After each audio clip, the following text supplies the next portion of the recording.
Assalamualaikum warahmatullahi wabarakatuh. Apa kabar sobat-sobat semuanya? Oke, mari kita lanjutkan saja ceritanya. Bab 885 sampai bab 886. Bab 885 Kelinci Sugenit.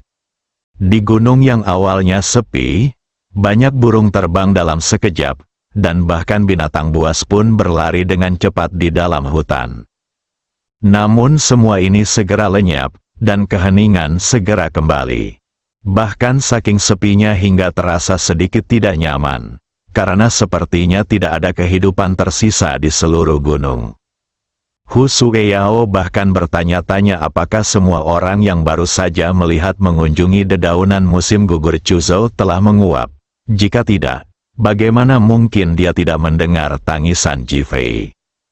Kenapa kamu tidak terkejut sama sekali? Longkir sangat ketakutan hingga seluruh tubuhnya gemetar. Dia menatap Ji Fei yang memeluknya. Apakah kamu gila? Dia melihat sekeliling dengan mata waspada.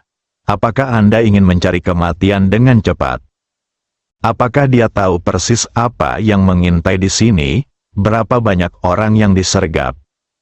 Jika ini membuat marah orang-orang di dalam dan mereka keluar bersama, Ji Fei pasti akan mati. Namun Ji Fei memeluknya, memimpin Hu Sueyao dan berjalan langsung ke dalam, melihat sekeliling, cepat keluar, atau aku akan membunuh ker ini. Tangan Ji Fei sudah berada di punggung Longkir.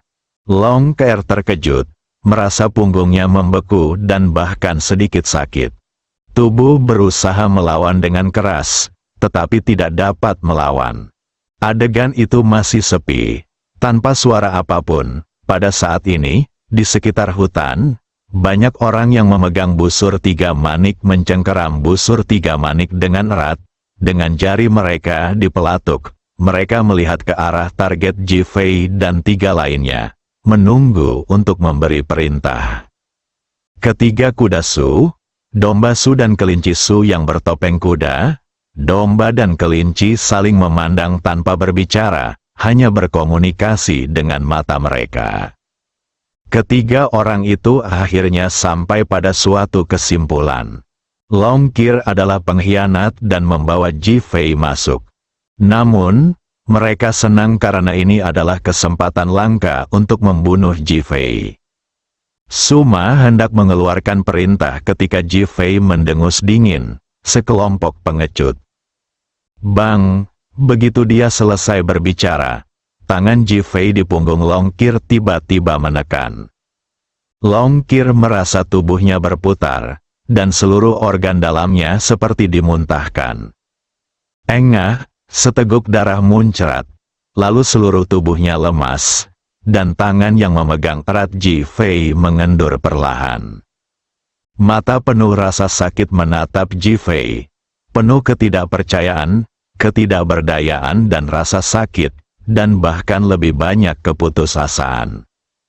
Dia sebenarnya menyerang dirinya sendiri, bagaimana dia bisa menanggungnya? Tidak hanya Longkir, tetapi Hu Sueyao juga terkejut. Di matanya, Longkir hanyalah seorang anak kecil, seorang gadis kecil. Bahaya apa yang bisa ditimbulkan oleh gadis kecil seperti itu? Tapi untuk orang seperti itu, Ji Fei benar-benar mengambil tindakan, dan dia melakukannya dengan keras. Ji Fei, kamu, berdebar. Ji Fei langsung melempar Longkir ke tanah. Longkir sudah tidak sadarkan diri dan bahkan tidak menangis. Berbaring di sana, tidak bergerak, Suma, Su Sep dan Su Rabit tidak pernah menyangka Ji Fei akan menyerang Longkir. Baru saja mereka mengira Longkir adalah pengkhianat. Tapi pengkhianat di mata mereka sebenarnya dihancurkan oleh Ji Fei, dan dia dihancurkan dengan sangat tegas. Mereka bertiga mengira Longkir ada di Suzong Eli, dan identitasnya selalu sangat halus. Tidak ada yang tahu identitas spesifiknya, tetapi semua orang sangat toleran terhadapnya, dan bahkan pemilik pintu Suzong Eli sangat sopan padanya. Ini dia dihancurkan oleh Ji Fei, Atau apakah itu hancur di depan mereka? Bagaimana mungkin? Ini tidak bisa dibiarkan. Ketiga orang itu saling memandang dan berjalan keluar dengan persetujuan yang sempurna. Ji Fei telah menunggu orang-orang dari Suzong Eli keluar. Sekarang ketiga orang itu akhirnya muncul, dengan ekspresi dingin di wajah mereka. Apalagi saat melihat topeng tiga orang yaitu kuda, domba, dan kelinci, raut dingin di wajah mereka semakin kuat. Ji Fei, hari kematianmu telah tiba hari ini, suara Suma yang suram dan kasar terdengar pertama kali. Su yang berkata dengan suara tajam, Ji Fei, jika kamu mati dengan damai sekarang, aku bisa menjaga wanitamu tetap utuh. Kalau tidak aku akan membiarkan dia menderita semua penghinaan dan mati. Hu Sueyao tidak dapat berbicara, tetapi dia dapat mendengar dengan jelas. Ketika dia melihat tiga orang memakai topeng, dia merasa sedikit gugup, dengan air mata cemas di matanya. Sutu yang selama ini diam, melangkah maju. Jaket kulit hitam dan celana panjang kulit membalut tubuhnya dalam bentuk cekung dan cembung, dan dua kancing teratas di depannya tidak dikancing, memperlihatkan pemandangan putih yang indah di dalam. Kuda Su dan domba Su di sebelah mereka mau tidak mau menelan seteguk air liur saat melihat pemandangan kelinci Su. Sutu tidak setuju dan tertawa cekikikan seorang wanita. Ji Fei, mungkin ada solusi yang bagus. Surabit, apakah kamu tidak menyukai Ji Fei? Sebelum Ji Fei dapat berbicara, Su Yang bertanya dengan agak tidak senang. Sutu mengabaikannya, tapi mengambil satu langkah ke depan, menatap Hu Sueyao, dan menatap Ji Fei. Hei, gadis yang kamu suka itu sangat murni. Tapi izinkan aku memberitahumu. Wanita seperti itu tidak memiliki pengalaman, dan sulit untuk seorang pria yang sangat menyayanginya. Keren sekali. Kak, aku bisa membuatmu bahagia. Apakah kamu tertarik? Cekikikan. Setelah Sutu selesai berbicara, dia mengeluarkan serangkaian tawa menawan.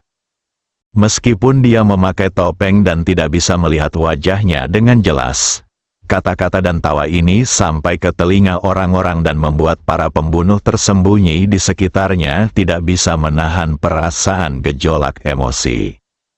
Apalagi karena tubuhnya yang awalnya terbungkus sangat rapat, namun kini senyumannya bergelombang dan semakin menarik. Su Yang masih ingin berbicara, tapi Suma menghentikannya. Suma memandang Surabit. Apakah roh kelinci giok dalam perjalanan ke barat adalah nenek moyangmu? Mengapa kamu sama centilnya dengan dia? Diam, jika kamu ingin makan tauku, kamu tidak peduli dengan karakter moralmu. Sutu menyela dengan kasar. Dia menatap Ji Fei lagi. Ji Fei, saudari, sama sekali tidak ada masalah dengan sosokku. Sedangkan untuk penampilanku, aku pasti akan memuaskanmu. Apakah kamu tertarik menggunakan aku sebagai tempat tidurmu? Bagaimana kalau kita bersenang-senang? Jika kamu memuaskanku ya, aku jamin kamu bisa hidup dengan baik di Suzongland, dan tidak ada yang berani membunuhmu. Setelah mengatakan itu, dia perlahan mengambil beberapa langkah lebih dekat ke Ji Fei. Pinggang ular air yang berputar terus-menerus berayun dalam bentuk es, yang sangat gerah. Hu Sueyao di sebelahnya tidak dapat berbicara, tetapi dia memandang Ji Fei dengan perasaan cemas di dalam hatinya. Dia diam-diam bertanya-tanya apakah saudara Ji Fei benar-benar tersentuh, bukan? Benarkah wanita centil itu menarik? Maksudmu, jika aku berjanji, kamu bisa menjamin keselamatanku. Ji Fei memandang Sutu dan bertanya sambil tersenyum. Sutu sangat gembira saat melihat Ji Fei akhirnya berbicara dan tertarik. Tentu saja, meskipun aku, Sutu, tidak termasuk dalam peringkat tinggi di antara 12 monster Su, aku memiliki kekuatan mutlak untuk memastikan keselamatanmu.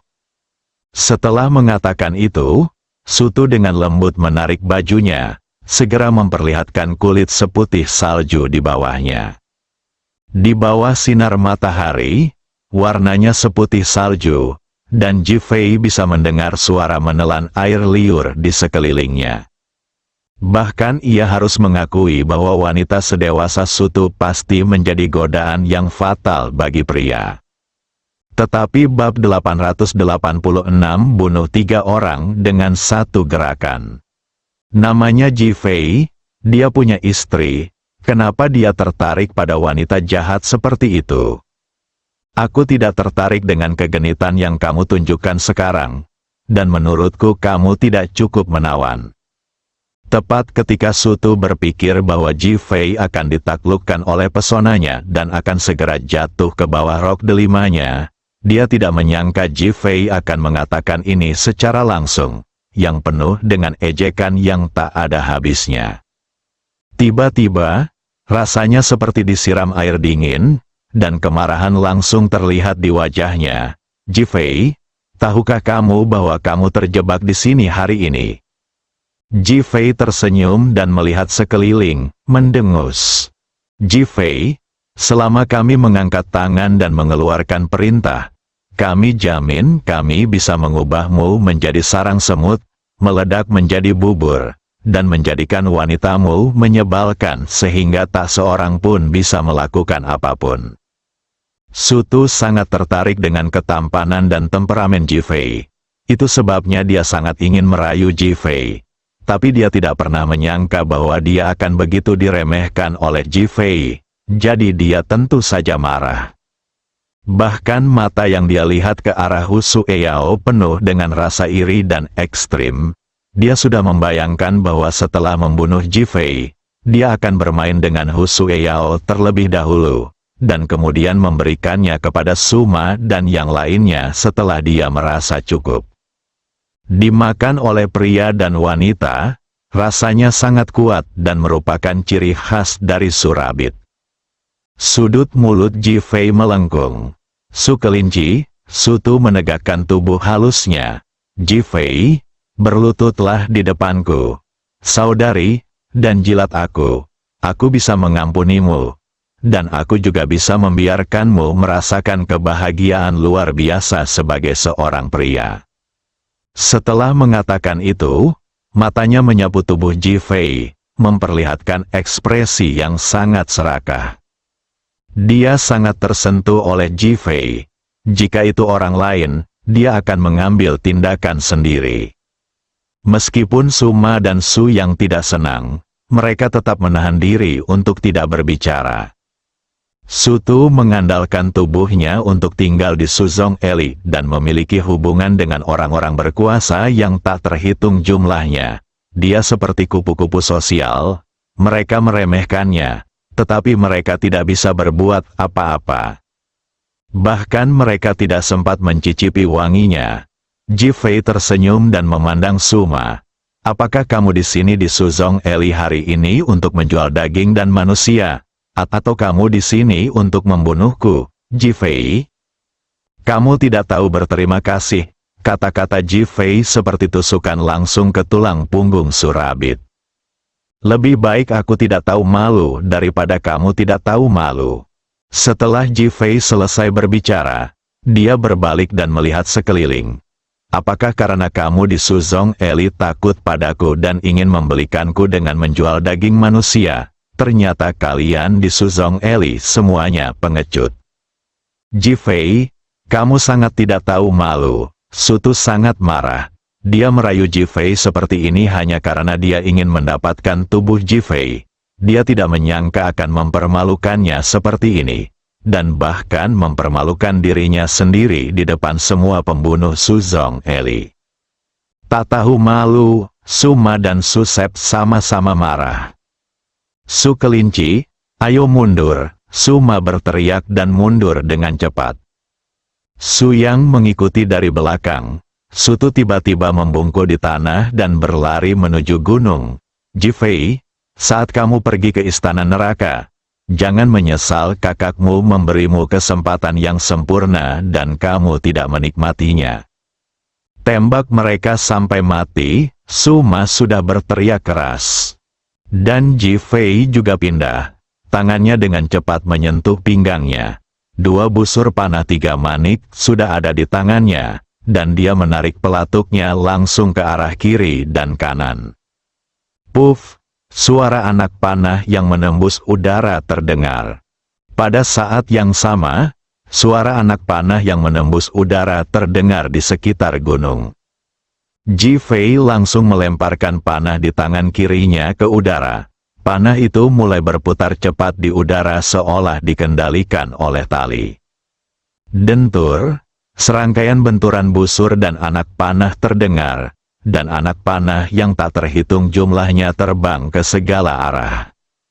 Petir, ada yang jatuh ke tanah, ada yang tertembak ke pohon, dan ada pula yang terpantul ke belakang dan menembak orang hingga tewas. Boom booming, panah 3 manik yang baru saja ditembakkan Ji Fei mengenai posisi yang sama, dan serangkaian ledakan terdengar. Suara pohon tumbang, tanah longsor, dan orang tewas tertiup angin terdengar di mana-mana. Ji Fei telah memeluk Hu Sueyao dan bergegas ke depan. Saat ini, tepat di depan Ji Fei, Suma, Su Sep dan Su Rabbit hanya berdiri dan berbalik. Saya baru saja mendengar ledakan dan jeritan, dan mengira itu berasal dari Ji Fei. Alhasil, semua orang kaget saat melihat pemandangan di depan mereka. Tepat ketika ketiga orang itu kaget dan tidak percaya. Tiba-tiba aku merasakan embusan angin bertiup. Ji Fei sudah berdiri di depan 3 orang dengan Hu Sueyao di pelukannya. Mereka bertiga masih ingin mundur. Mereka memikirkan orang-orang yang mereka bawa, pendukung di belakang mereka, dan secercah harapan. Mereka bertiga bahkan mencabut pisau atau pedang tajam yang mereka pegang secara bersamaan. Namun, jaket Ji Fei tiba-tiba terbang dan lewat di depan ketiga orang itu. Mereka hanya melihat bayangan gelap, lalu merasakan sakit yang membakar di leher mereka. Dia dengan cepat mengulurkan tangan untuk menyentuh lehernya. Saat tanganku bersentuhan, dong-dong-dong, ketiga kepala itu seperti 3 buah semangka yang jatuh ke tanah. Tubuh tegapnya masih berdiri di tempatnya, dengan darah muncrat dari lehernya seperti air mancur. Tangan mereka tidak mati karena gugup, dan mereka masih menyentuh kepala, tapi tidak bisa menyentuhnya lagi, akhirnya berdebar. 3 suara terdengar berturut-turut, dan tubuh ketiga orang itu langsung jatuh ke tanah. Mereka bahkan tidak menendang kaki mereka 2 kali, dan semuanya berakhir. Tubuh Su Rabbit yang montok dan menarik bagaikan bola karet yang kempes, perlahan menyusut dan berubah menjadi genangan lumpur. Mereka bertiga tidak pernah menyangka akan mati seperti ini. Anda harus tahu bahwa mereka menyergap ratusan orang di sini, dan bahkan membersihkan daerah sekitarnya, dengan tujuan membunuh Ji Fei dengan 1 pukulan. Bahkan Su Rabbit ingin mengadopsi metode memanen yang dan mengisi kembali yin, dan memanen energi yang Ji Fei sebagai sumber kekuatannya sendiri. Karena itu, dia tanpa malu-malu berdiri untuk merayu Ji Fei. Namun, Ji Fei tidak tergerak sama sekali. Tidak apa-apa untuk tetap bergeming, dia tidak ragu untuk bunuh diri. Adapun kuda Su dan domba Su, mereka pernah menertawakan betapa mudahnya membunuh anjing Su, tikus Su, dan ular Su. Saya tidak menyangka bahwa ketika saya dibunuh hari ini, itu akan lebih mudah daripada apa yang mereka bunuh. Karena tak satu pun dari mereka melihat bagaimana Ji Fei mengambil tindakan. Terutama saya tidak tahu bagaimana Ji Fei bisa menghindari begitu banyak busur dan kemudian mendatanginya. Bahkan tidak terpikir oleh mereka bahwa mereka bahkan tidak memiliki kesempatan untuk menghunus pedang. Mati ternyata sangat mudah, hembusan angin bertiup, dan mereka tidak lagi merasakan indahnya dunia, Para pembunuh yang masih hidup di Gang Suzong mengejarnya. Tetapi menghadapi Ji Fei yang terkepung, mereka semua bingung untuk mengambil tindakan atau tidak mengambil tindakan. Silakan, bagaimana mereka bisa membunuh Ji Fei jika mereka tidak mengambil tindakan? Untuk apa mereka berada di sini? Ji Fei menoleh untuk melihat mereka. Bersambung.